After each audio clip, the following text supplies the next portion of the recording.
এইখানে খারাপ কাজ করি। রাজধানীর হৃৎপিণ্ড বলে পরিচিত বিজয় সরণি, কিন্তু রাতের আধারে এখানে যা ঘটে তা কি আপনার কল্পনায় আছে? এই ভিডিওতে আপনারা দেখতে চলেছেন এমন কিছু অপকর্ম যা আপনারা কখনো কল্পনাও করেননি। তো চলুন ভিডিওটি শেষ পর্যন্ত দেখুন। আমরা এখানে রেগুলার কাজ করি, এখানে কেউ কিছু বলবে না, এগুলো সব আমাদের দেওয়া আছে, সব প্রোটেক্ট দেওয়া আছে। রাতের ঢাকা, চারদিকে নিয়ন আলোর ঝলকানি আর যানবাহনের ব্যস্ততা, কিন্তু এই শহরে চকমকের আড়ালে ঢাকা পড়ে আছে এক অন্ধকার বাস্তবতা।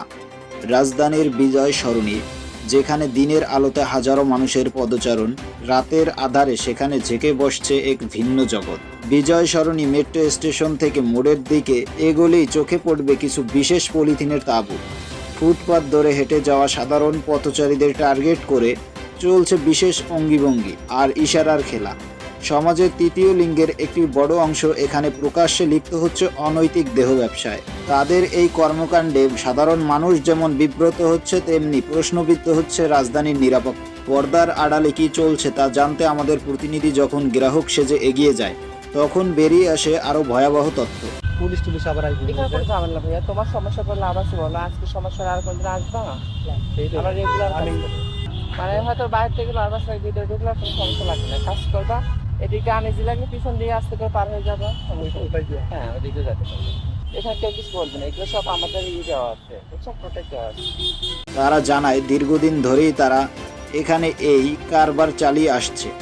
নিজেদের নিরাপত্তা নিশ্চিত করতে এদের রয়েছে নিজস্ব পাহারাদার বাহিনী, যারা পুলিশের উপস্থিতি বা অন্য কোনো বিপদের আগাম খবর দেয়। প্রশাসনের দাবি অনুযায়ী তারা নিয়মিত অভিযান চালাচ্ছে। তবে কাফরুল থানার ওসির মতে এই অপরাধীরা অত্যন্ত কৌশলী। রাতের নির্দিষ্ট সময়ে তারা হঠাৎ উধাও হয় এবং পুলিশের টহল শুরু হওয়ার আগেই গা ঢাকা দেয়। তবে কি এই ব্যস্ততম সড়কে প্রশাসনের নজরদারিতে কোথাও বড় কোনো ফাঁক রয়ে গেছে, নাকি সর্ষের মধ্যে ভূত আছে? কাফরুল থানার ওসি বলছিলেন? জি ভাই, এই বিজয় সরণিতে হচ্ছে কয়েকজন হিজলা ওইখানে দেহ ব্যবসা করে, হচ্ছে রোডের উপরে। রোডের উপরে দেহ ব্যবসা করা যায়? হ্যাঁ, তাঁবু টানিয়ে দেহ ব্যবসা করে রোডের উপরে। এর কাছে ফুটেজ আছে, আছে। এই বিষয়ে আপনি অবগত কিনা? জি, অঙ্কটা আছে, আমাদের অ্যাকশন হয়েছে, ওগুলো এখন বন্ধ হয়ে গেছে, আমাদের তো করে না, বন্ধ হয়ে গেছে না? রাজধানী হবে নিরাপদ ও সুশৃঙ্খল, এটাই সাধারণ মানুষের প্রত্যাশা। কিন্তু বিজয় সরণির এই প্রকাশ্য অনৈতিক দৃশ্য আমাদের সেই প্রত্যাশাকে বারবার ধাক্কা দেয়। অন্ধকার ঘুচিয়ে আলোর পথে ফিরবে কি এই রাজপথ, নাকি রাতের আধারে এভাবেই চলতে থাকবে অপরাধের রাজত্ব? রাজধানীর অপরাধ নির্মূল হোক, এটাই সময়ের দাবি এবং জনগণের দাবি।